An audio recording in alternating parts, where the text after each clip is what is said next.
Mən bir dənə sizlə ekran paylaşımı edirəm. Başlayırıq.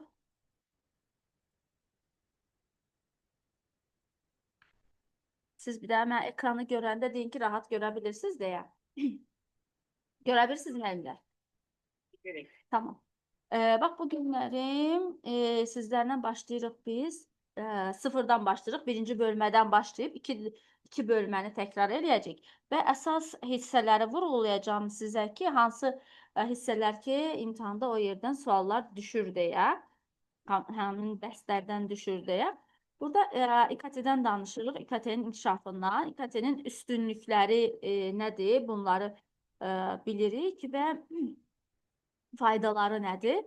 Və burada əsas İKT nəyi əhatə edir? Bunlardan düşə bilir suallar. Kompüterlər və qurğuları var. Şəbəkələr, internet və sosial şəbəkələr də daxil olmaqla tətbiqlər, alətlər, rəqəmsal məzmunlar, bunlar bizim İKT sahələrinə daxildir və kompüterdə qurğulardan bizə düşür suallar, qurğular haqqında, qurğuların funksiyaları haqqında və gördüyü işlərlə bağlı suallar düşür və suallar situasiya tiplidir və orada situasiyanın içərisində söhbət hansı qurğudan gedir deyə biz situasiyaya baxaraq onun içərisindən tapmalıyıq ki, hansından söhbət gedir deyə.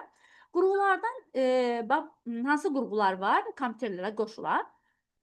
Mobil qurğular, bunlara aid ağıllı telefon, media playerlər, rəqəmsal video kameralar və elektron kitab oxuyucuları bunlar daxildir. Mobil qurğulara. Sonra sinif otağı üçün vizual texnologiyalar, yəni nəyisə göstərmək üçün istifadə olunan texnologiyalara interaktiv lövhələr, rəqəmsal proyektorlar və vizualizatorlar daxildir. Bunlardan istifadə olunur. Sonra periferik qurğular. Periferik qurğular dediyimiz zaman kompüterə hansı qurğular qoşulursa, onlar periferik qurğulardır. Yəni əlavə olaraq qoşula bilən qurğulardır periferik qurğular. Bunların bəziləri misal üçün notebooklarda səs gücləndiricilərin özü var. Sonra kameraları var notebooklarda, amma stol üstülərdə isə printerdir, skanerdir, səs gücləndiricidir, web kameradır, mikrofondur, oyun cihazlardır. Bunların hamısı stol üstülərdə əlavə qoşulur. Bunlar kənardan qoşulduğu üçün periferik qurğular sayılır. Sonra əlilliyi olan şəxslər var. Ki, onlarda müxtəlif problemləri olur. Görməklə bağlı problemlər ola bilir.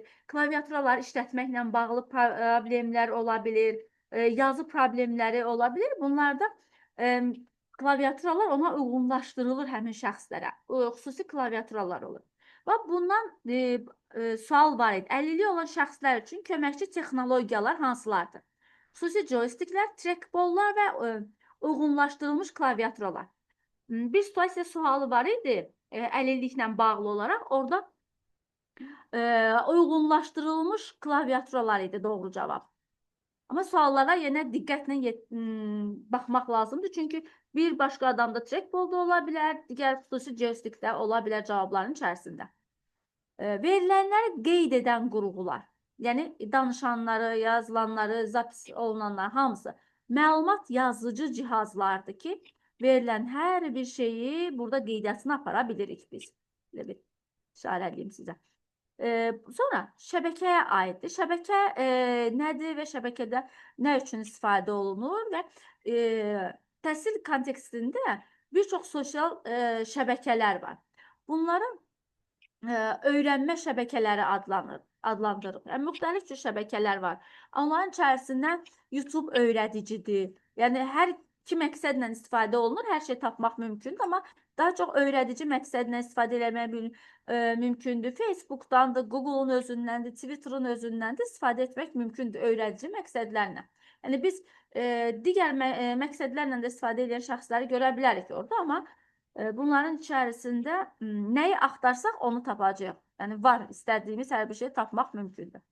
Belə şəbəkələrə nümunə olaraq göstərə bilirik. İnternet və intranet şəbəkələri, müəllimlər üçün onlayn icmalar, şagirdlər üçün bilik mübadiləsi platformaları bunlara daxildir.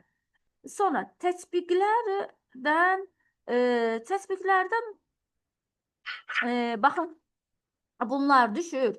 Tədris üçün xüsusi hazırlanmış tətbiqlər daxildir. Spesifik tətbiqlər, oyun əsaslı öyrənmə tətbiqləri, öyrənmə platformaları, məzmun idarə etmə sistemləri və virtual öyrənmə mühitlər. Bununla bağlı bu hissədən sual düşür bizə. Belə sarı eləyim, yadınızda qalsın. Sonra rəqəmsal məzmunlar. Və rəqəmsal məzmuna hansı nümunələr aiddir? Yəni biz burada rəqəmsal məzmun deyəndə mətndir, şəkildir, audiodur, animasiyadır, videodur, interaktiv məzmunu əhatə edir rəqəmsal məzmunlar. Və bunlar şagirdlərin yaş səviyyəsinə həmin rəqəmsal məzmunlar şagirdlərin yaş səviyyəsinə, tədris proqramına, mədəni kontekstinə və etik normalara cavab verməlidirlər. Yəni, ona uyğun seçirik biz bunlardan istifadə etdiyimiz zaman. Hansılar aiddir? Elektron dərslik və məqalələr, interaktiv multimedia mənbələri və rəqəmsal kitabxanalar və video dərslər. Bu rəqəmsala aiddir. Müəllimlər üçün faydası, burada bunu diqqətlə yadınızda saxlayırsınız bu hissəni. Ən azı 2-3 sual var. Kimin, yəni baza suallarında var bu suallar. Kimin qabağına hansı çıxarır bilmərik. Faydaları nədir? İKT-nin müxtəlif dərs strategiyalarını dəstəkləyir. Resurslara çıxışı optimallaşdırır. Daha asan istədiyimizi tapa bilirik. Fərdi formatlı mənbələrdən istifadəni təmin edir. Öyrənmə mühitlərini inkişaf etdirir. Hər kəsin öyrənmə tərzi başqa olduğu üçün öyrənmə mühitlərini inkişaf etdirir. Daha səmərəli idarə etməyə xidmət edir. Davamlı peşəkar inkişafı dəstəkləyir.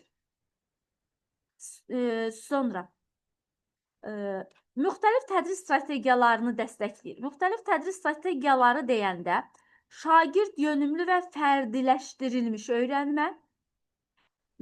Bu nə nəzərdə tutulur burada? Tədris şagirdin fərdi öyrənmə ehtiyaclarına uyğunlaşdırılır. Və burada simulyasiya və onlayn testlər kimi resurslardan istifadə edərək şagirdlərin bilik və bacarıqları inkişaf elətdirilir. Şagird yönümlüdür. Simulyasiya və onlayn testlər. Hər kəs öz istəyini, öz marağına uyğun olaraq baxır. Əməkdaşlıq əsaslı öyrənmə. Şagirdlər birlikdə öyrənirlər. Yəni, bir-biri ilə əməkdaşlıq edərək öyrənirlər. Bu nəzərdə tutun. Sonra tədqiqat əsaslı öyrənmə. Buyur. Bu sayın bölürəm. Buyur mənim. Simulyasiyanın zəhmət olmasa aça bilərdinizmi? Simulyasiya, müəllimə, toxunaraq idarə etməkdir. Nəyisə toxunaraq, yaradaraq, quraraq öyrənməkdir. Kinestetik. Bəli, kinestetik öyrənmədir. Öyrənməni simulyasiyalarla, kinestetik öyrənmə tərzində olan şagirdlər simulyasiyalarla daha yaxşı öyrənirlər. Nəysə, misal üçün, balaca uşaqlar oyuncaq alan kimi neynir? Onu tezlə dağıdıb tökürlər. Ki, bunun içərisində nə var? Baxım, öyrənim. Onlar toxunaraq, baxaraq qururlar, öyrənirlər. Yaxud görürsünüz, hansısa bir uşaqlar nəyisə yaradırlar, qururlar. Evdə olan, nə bilim, maşının, uşaqların söktüyü iqruşqanın maşının içindən motorunu çıxardır. Nə bilim, o yandan ventilator qırır, gətirir. Nəsə bir şeylər edir, yaradırlar, düzəldirlər. Bunlar kinestetik uşaqlardır və simulyasiya əsaslı öyrənirlər. Yəni, yaradaraq, quraraq öyrənirlər. Və buyur müəllimə, buyur. Və xüsusi proqramlar var ki, bunlar simulyasiya proqramlarıdır ki, şagirdlər onlardan istifadə edərək öyrənirlər. Sonra kiməsə qaranlıq olan nəsə bir şey olsa müəllimə, sualınızı verin, narahat olmayın. Təkrar bir də deyək ki, əsas öyrənək. Tədqiqat əsaslı öyrənmə. Şagirdlər bilik əldə etmək üçün problemləri araşdırır və həll yollarını tapır. Layihə əsaslı öyrənmə. Şagirdlər uzun müddətli layihələr üzərində işləyərək birlikdə öyrənir. Və bunu yadınıza salın, saf yarışları var da, təzəliklə yekunlaşdı. Deyilmi? Şagirdlər burada layihə əsaslı öyrənmədir. Layihələr yaradırlar, qururlar, üzərində işləyirlər, istədiklərinə nail olmaq üçün dəfələrlə o təcrübələri aparırlar təkrar-təkrar ki, o istədikləri nəticəyə nail olsunlar da. Və bu layihə əsaslı öyrənmədir. Tərs sinif modeli. Ənənəvi tədris modeli dəyişdirilərək mühazirə və nəzəri, baxın, nəzəri materiallar ev tapşırığı kimi təqdim edilir. Dərs vaxtı isə praktik tapşırıqlara yönəlir. Yəni, biz tərs sinif modelində evdə nə isə öyrənirlərsə uşaqlar, gedirik, evdə hazırlaşırlar, öyrənirlər, gəlirlər və sinifdə tətbiq olunur. Bu sual kiməsə düşmüşdü. Tərs sinif modeli, bu yadımda qalıb mənim. Yadımda qalan sualları deyirəm sizə ki, tam dəqiq deyirəm ki, bu düşmüşdü deyə. Resurslara çıxışı optimallaşdırmaq nədir?